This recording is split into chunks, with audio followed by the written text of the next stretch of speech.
आपको स्वागत। मुझे आपण सहित शेयर करी कदली मंजार पिठौ जोटा कम समय और कम सामग्री में प्रस्तुत करी। आशा करुँच आपण मोर ये रेसिपी भल लगे। जदि भल लगे मो चैनल को लाइक करेंगे, सांग सहित निश्चय शेयर करेंगे। आदि मो चैनल नुआ अच्छा प्लीज मो चैनल को सब्सक्राइब करने को भूलें। आदि नुआ नुआ वीडियो नोटिफिकेशन चाहते बेल आइकन को प्रेस करने को भूलें। एवं चलते देखा आज रेसिपी कदली मंजार पिठौ प्रस्तुत करने। मु छोट खंडे कदली मंजा नहीं सहित मु 2टी आलू नहीं चोपा छड़े नहीं। प्रथम आम मंजा को छोट छोट कर काटी नेबा आ ता भितर जो सूता थाए सेटा बाहर करदे। आलू आ मंजा को प्रथम आम सिझेबा। एवं आपण मैंने देखूँ मो मंजा को छोट छोट कर काटी नहीं आ भर जो सूता थिला सेटा मध्य क्लीन करी नहीं। एवं आलू आ मंजा को आम प्रथम सिझेबा। आलू आ मंजा को सिझापी मुझे छोट प्रेसर व्यवहार करी। आपण मान पाखे जदि प्रेसर थी ताहले आपण मैंने यूज करें। नचेत सेमिति जेकोसी ओसरिया जगार आपण 10 मिनिट रु 12 मिनिट या सिझेबे। एवं देखूँ मु प्रेसर रखी नहीं। एवं आम अल्प किसी पानी दे नबा। आपण मैंने बहुत परिमाण रे पानी देबेनी।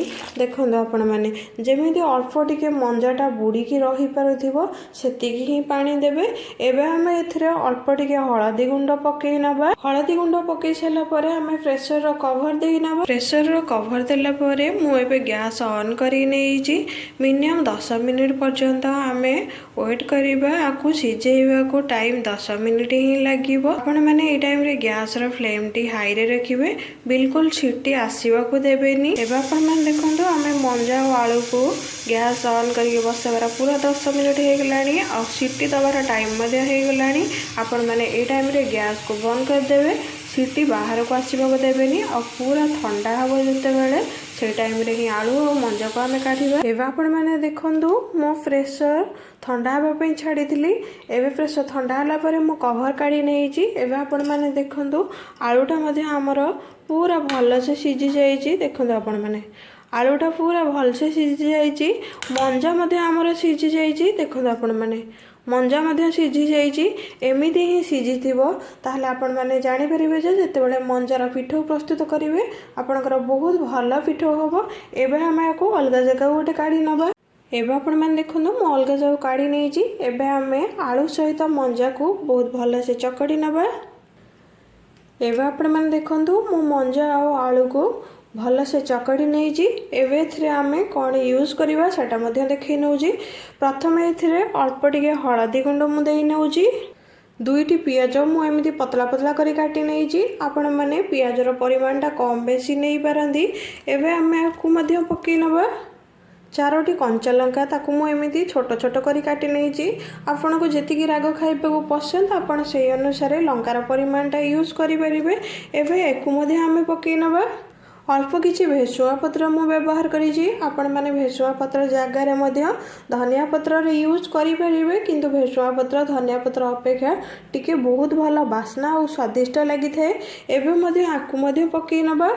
स्वाद अनुसार लुण पकई नबा। मंजार पिठौ प्रस्तुत करने मुझे 100 ग्राम बेसन रे यूज करी। आपण मैंने जेतिकी परिमाण रे आलू आ मंजा यूज करेंगे से अनुसार आपण बेसन परिमाणटा नेबे।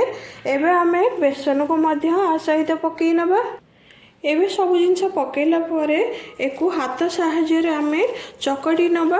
जेमिति बहुत भल से आलू मंजा आ पियाज आ भेसुआ पत्र आम जो पकईचे सबू भल से मिसी जाए सेमिति आपण माने चकटिबे। एबे आपण माने देखंतु मु चकटी नेइची। आपण माने चकटिला बेले बिल्कुल भी पानी देबेनी। देखंतु एमिति गोल गोल करूथिबे आपणकर गुळा टाइप रो एमिति बनथिबो ताहाले आपण माने जेतेबेले पिठौ प्रस्तुत करिवे भल पिठौ हम। जदि आपण मैंने पानिया करदेवे बिल्कुल भी भल पिठौ हेनी।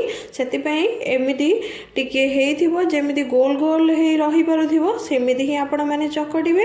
एबे चलंतु आमे चकटी नहीं तो एबे चलंतु आमे पिठौ प्रस्तुत करिवे। एबे आपण मैंने देखंतु मो पिठौ प्रस्तुत करबा पई एमती गोटे नॉनस्टिक तावार व्यवहार करिछि। आपण माने पाखे जेकोसी तावा थिबो आपण माने यूज करि परिबे।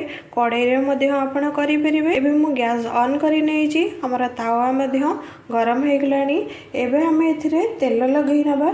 आपण मानक पाखे जदि ब्रश थिबो आपण माने एमिदी अल्प टिके तेल नेकी एमती चारिपट लगई नेबे, कारण एथिरे आमर बहुत परिमाण रे तेलर आवश्यक नाही। एबे देखो आपण माने एमिदी पानी हाथ हेई जिवे।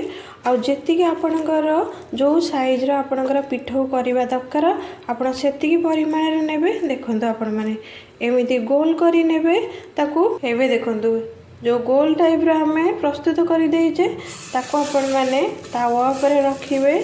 एमिदी पिठू परिके आपण गोल साइज रो बनेबे। जेमिति हमें बरा प्रस्तुत करूचे सेही साइज रो आपण माने प्रस्तुत करिवे, जेमिति पूरा गोल शेप रो रहिबो। देखंतु आपण माने सेमिति हमें गोल गोल करी नेइचे ताको एमिति गोटे गोटे करिकी तावा उपरे हमें यही सेप रो रखिबा, जेमती गोल गोल सेप रो ही रहिबो। जेतिकी आपण मानकर तावारे धरिबो आपण सेतिकी ही देबे, नचेत आपण को लेउटेबारे असुविधा हबो, लेउटिबोनी आ भांगी जिवो मध्य। देखंतु आपण माने एई सेम प्रोसेस रे हमें सबुतक देई नबा पिठू। एबे आपण माने देखंतु मो सबुतक तावारे देई नेइची, जेतिकी ही तावारे धरिला मो सेई अनुसार देइची। एबे हमें ए टाइम रे गैस रो फ्लेम टी मीडियम रे ही रखिबा।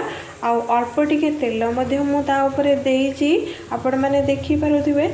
एबे हमें नाहिती 5 मिनिट वेट करिबा हल्का टिके ब्राउन कलर हैला पर्यंत। ताहले आमर मंजार जो पिठौटा प्रस्तुत करिबा सेटा आमर स्वादिष्ट लागिबो। आपण जदि गैस रो फ्लेम टी हाई रे रखि देउचंदी ताहले भीतरटा हेई नथिबो आ तळटा पोडी जिवो। सेति पई मीडियम फ्लेम रे ही आमे पिठौटा प्रस्तुत करिबा। एबे आपण माने देखंदु आमर पूरा 5 मिनिट हे गलानी। आमर हल्का हल्का गोल्डन कलर मध्य हेई आसिलानी। एबे आमे सबु पिठौ को धीरे धीरे लेउटे नबा। देखंदु आपण माने केते सुंदर कलर आसी।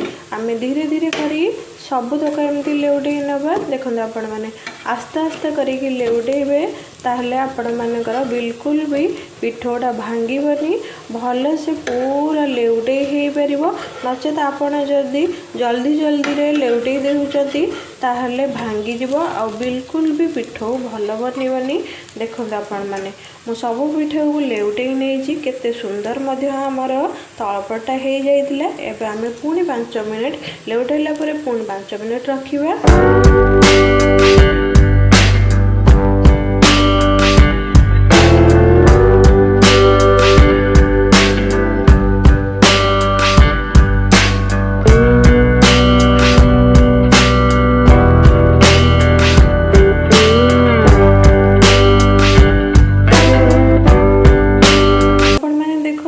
आमर लेउटेबार पूरा 5 मिनिट पुणी हो गलानी। एबे आमे को अलग जगह काढ़ी नबा, कारण ऑलरेडी आमर पिठौटा पूरा भल से हो गलानी। आ सेम प्रोसेस रे बाकी तक मध्य आमे पिठौ प्रस्तुत करि नबा। एबे आपण माने देखंतु सबुतक मंजार पिठौ आमर रेडी हो जाइची। एबे आमे को सर्व करि नबा। एबे आपण माने देखंतु मु सर्व करि नेइची। आमर गरम गरम मंजार पिठौ प्रस्तुत हो सारी। आपण मानक आशा करूची मोर ये रेसिपीटी भल लगिवो। जदि भल लगिवो मो चैनल को लाइक करिवे, सांग मान सहित निश्चय शेयर करिवे। आ जदि मो चैनल रे नुआ अछंदी ताहले प्लीज मो चैनल को सब्सक्राइब करबा को भूलिबेनी। आ जदि एमिति नुआ वीडियो रो नोटिफिकेशन चाहूचंदी ताहले बेल आइकन को प्रेस करिया को मध्य भूलिबेनी। एबे रहूची। जय जगन्नाथ। आसीबे आ ओडे नुआ रेसिपी नै। नमस्कार।